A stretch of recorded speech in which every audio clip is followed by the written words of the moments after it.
करेंगे introduction of internet की। So internet is composed of hundreds of thousands of interconnected networks. तो बहुत सारे नेटवर्क को जब हम इंटरकनेक्ट कर देते हैं यानी कि एक साथ जोड़ देते हैं तब इंटरनेट बनता है। ये तो हम समझ गए कि जब हम बहुत सारे नेटवर्क को कनेक्ट कर देंगे तो इंटरनेट बनेगा। अब यहाँ पर क्वेश्चन अराइज होता है कि नेटवर्क क्या होता है। तो नेटवर्क को जानने के लिए आप इस डायग्राम को देख सकते हैं। A network is a group of connected communicating devices such as computers and printers. जब आप कंप्यूटर्स और प्रिंटर्स को आपस में इस तरीके से अटैच कर देते हैं कि एक डिवाइस से दूसरी डिवाइस में आप सिग्नल को ट्रांसमिट कर पाएँ और एक डिवाइस दूसरे डिवाइस से कम्युनिकेट कर पाए, जैसा कि इस डायग्राम में आप समझ सकते हैं। यहाँ पर सारे कंप्यूटर्स एंड लैपटॉप्स आपस में कनेक्टेड हैं। यदि आप चाहते हैं कि एक कंप्यूटर किसी दूसरे कंप्यूटर को सिग्नल ट्रांसमिट करे तो ये यहाँ पर पॉसिबल है। ये एक लोकल एरिया नेटवर्क था। ऐसे कई सारे लोकल एरिया नेटवर्क्स को जो कि ऑल ओवर दी वर्ल्ड फैले हों और उनको आप जब कनेक्ट कर देते हैं तब एक वाइड एरिया नेटवर्क बनता है। यहाँ पर बहुत सारे नेटवर्क जो ऑल ओवर वर्ल्ड फैले हुए हैं उनको आपने आपस में कनेक्ट कर दिया। अब ऐसा करने से एक डिवाइस जो किसी एक नेटवर्क में है और वर्ल्ड के किसी एक पार्ट में है वो दूसरी डिवाइस से जो किसी दूसरे पार्ट में है वर्ल्ड के और किसी दूसरे नेटवर्क के अंदर है आपस में कनेक्ट कर देता है और वो दोनों डिवाइसेस आपस में कम्युनिकेट कर पाती हैं, जैसा कि आप यहाँ पर देख सकते हैं इस डायग्राम में। तो इंटरनेट एक वाइड एरिया नेटवर्क का एग्जाम्पल है जो कि बहुत सारे नेटवर्क्स का इंटरकनेक्शन होता है, यानी कि बहुत सारे नेटवर्क्स को आपस में कनेक्ट कर दिया जाता है यहाँ पर।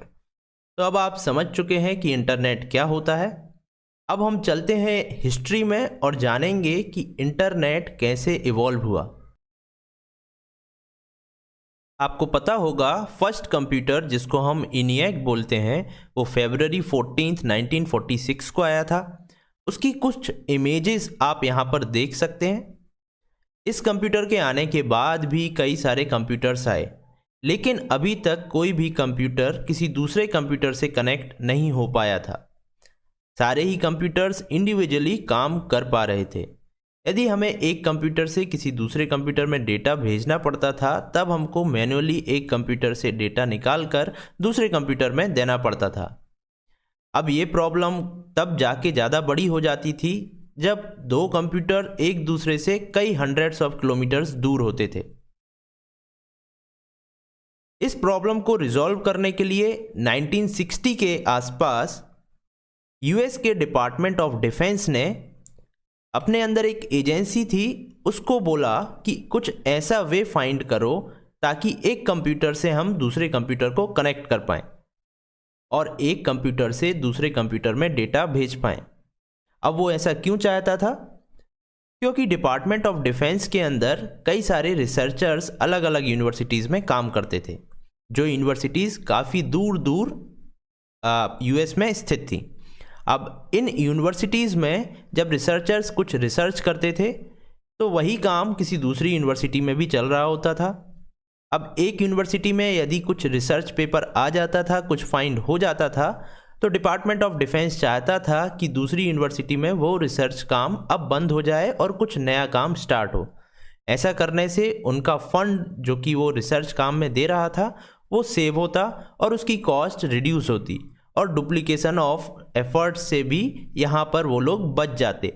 तो इसलिए डिपार्टमेंट ऑफ डिफेंस चाह रहा था कि एडवांस रिसर्च प्रोजेक्ट एजेंसी जो कि ARPA कहलाती है वो कुछ ऐसा वे फाइंड करे ताकि दो कंप्यूटर्स को आपस में कनेक्ट किया जा सके और एक कंप्यूटर से डेटा दूसरे कंप्यूटर में भेजा जा सके, ताकि इंस्टेंटली एक जगह यदि कुछ फाइंडिंग होती है तो दूसरी जगह उसको पता किया जा सके। अब चलते हैं हम 1969 में। 1969 में ARPA ने, जो कि एडवांस रिसर्च प्रोजेक्ट एजेंसी थी, 4 कंप्यूटर्स को जो कि डिफरेंट यूनिवर्सिटीज़ में थे आपस में कनेक्ट कर लिया। यहाँ पर आप एक मैप देख सकते हैं। ये मैप यूएस का है। यूनाइटेड स्टेट्स ऑफ अमेरिका का है। इसका ये जो रेड सर्कल में आप पार्ट देख रहे हैं वो यहाँ पर आपको दिख रहा है। यहाँ पर 4 यूनिवर्सिटीज़ हैं। ये SRI है जो कि स्टैनफोर्ड रिसर्च इंस्टीट्यूट है। ये UC सेंटा बारबरा है। University of California at Santa Barbara, ये university of California at Los Angeles है। और ये यूनिवर्सिटी ऑफ उताह है। यहाँ पर 4 कंप्यूटर्स थे। इन 4 कंप्यूटर्स को अर्पा ने कनेक्ट कर लिया था। इन 4 कंप्यूटर्स को उसने कुछ इस तरीके से कनेक्ट किया था, यहाँ पर आप देख सकते हैं। उसने कुछ वायरिंग की यहाँ से यहाँ तक और इन सारे कंप्यूटर्स को यहाँ पर आपस में कनेक्ट कर लिया, जिसको उसने ARPANET नाम दिया, जो 1969 में आया था। अब एक कंप्यूटर से दूसरे कंप्यूटर में इंस्टेंटली यदि कुछ रिसर्च होती है तो पेपर भेजा जा सकता था और पता किया जा सकता था कि एक जगह एक यूनिवर्सिटी में क्या रिसर्च हुई है। तो यहाँ पर आप देख सकते हैं ये यूनिवर्सिटीज़ काफ़ी दूर दूर थी। इस मैप में आप देख सकते हैं। तो यदि एक कंप्यूटर में कुछ रिसर्च हम देते थे तो वो दूसरे कंप्यूटर में आसानी से ट्रांसमिट हो जाती थी। अब 1971 में अर्पा ने कई और यूनिवर्सिटीज़ को आपस में कनेक्ट किया और अपने नेटवर्क को और बड़ा कर लिया।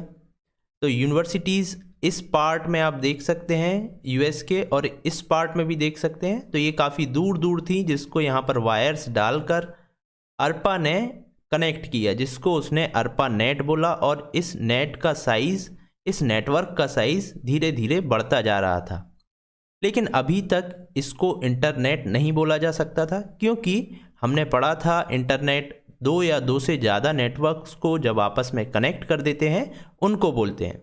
लेकिन अभी तक ये सिर्फ एक नेटवर्क था जिसको ARPANET बोलते हैं।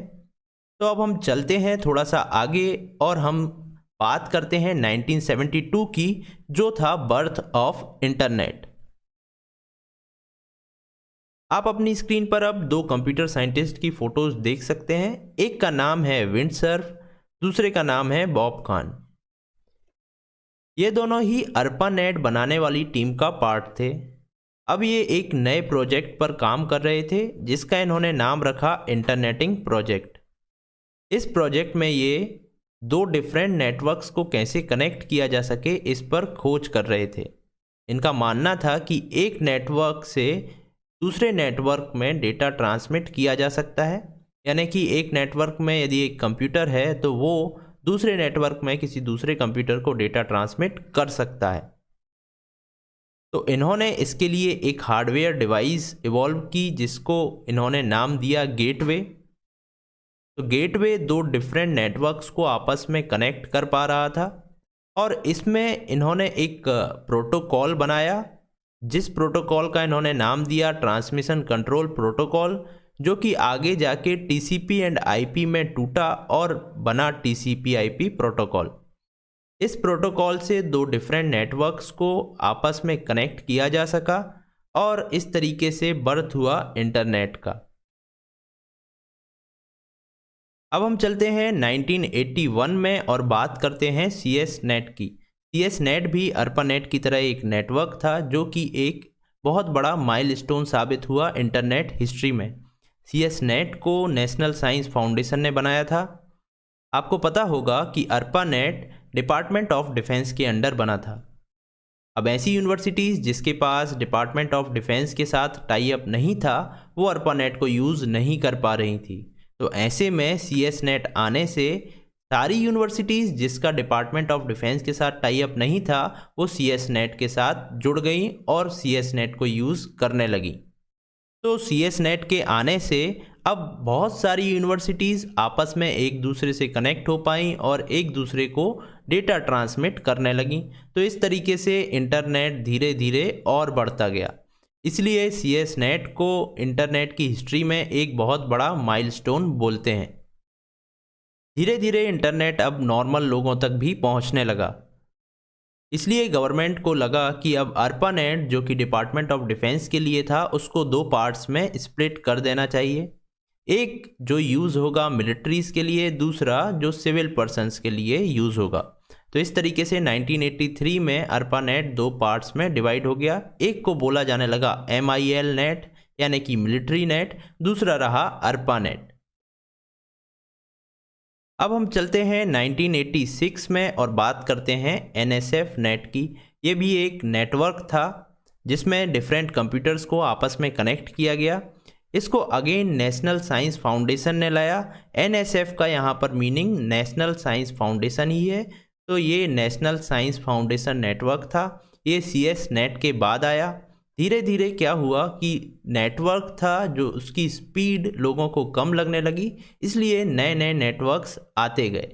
NSF नेट आने से अब स्पीड थोड़ी ज़्यादा बढ़ गई। यहाँ पर NSF नेट 5 सुपर कंप्यूटर्स जो कि through out the United states थे उनको आपस में कनेक्ट किया गया और अब 1.544 Mbps की स्पीड को हासिल किया गया।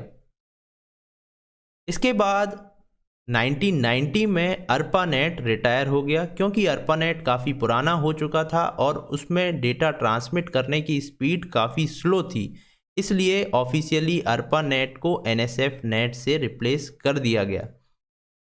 अब हम चलते हैं 1991 में और बात करते हैं ANS नेट की। ये भी अगेन एक नेटवर्क था जिसमें डिफरेंट कंप्यूटर्स आपस में कनेक्टेड थे। अब ये क्यों आया? क्योंकि US गवर्नमेंट को लगा कि NSF नेट भी काफ़ी स्लो हो रहा है जब बहुत सारे यूज़र इसको यूज़ करना चाह रहे हैं। तो यहाँ पर बहुत सारे लोग एक साथ इंटरनेट को यूज़ करना चाह रहे थे, तो NSF नेट भी स्लो होने लगा।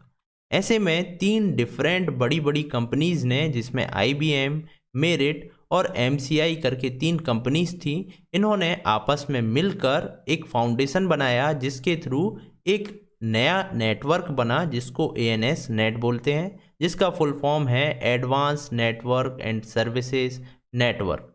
तो ये एक ANS नेट था जिनको इन 3 कंपनीज ने मिलकर बनाया। तो 1991 के बाद ANS नेट आने के बाद धीरे धीरे जैसे जैसे रिक्वायरमेंट रही और भी कई सारे नेटवर्क्स डेवलप होते गए और वो सारे नेटवर्क आपस में एक दूसरे से कनेक्ट होते गए। इस तरीके से धीरे धीरे इंटरनेट बढ़ता गया। इंटरनेट फिर US से निकलकर बाहर पहुंचा और कई अदर कंट्रीज़ में भी एक दूसरे को आपस में कनेक्ट करने लगा। इन सारे नेटवर्क्स को इंटरनेट सर्विस प्रोवाइडर्स जो कि प्राइवेट कंपनीज थी उन्होंने डेवलप किया और जिसको इंटरनेट की ज़रूरत थी उस तक इंटरनेट को पहुंचाया। अब हम बात करेंगे आज के इंटरनेट की कि आज आपको इंटरनेट किस तरीके से मिल रहा है। आज का इंटरनेट कई सारे wide area networks and local area networks को आपस में मिलाकर बना है। ऐसे बहुत सारे networks all over the world आपस में कनेक्टेड हैं जिसके थ्रू इंटरनेट बना है। आज यदि किसी एंड यूज़र को इंटरनेट की ज़रूरत है तो वो इंटरनेट सर्विस प्रोवाइडर से अपनी सर्विसेज मांगता है जिसके थ्रू एंड यूज़र इंटरनेट से कनेक्ट हो पाता है। तो ऐसे बहुत सारे इंटरनेट सर्विस प्रोवाइडर हैं। Internet service provider national level पर है, रीजनल लेवल पर है, उसके बाद लोकल लेवल पर भी है। तो लोकल लेवल पर जो एक कंप्यूटर है यदि किसी दूसरे कंप्यूटर को डेटा ट्रांसमिट करना चाहता है किसी दूसरी कंट्री में, तो वो local service provider, regional service provider, then national service provider से होते हुए।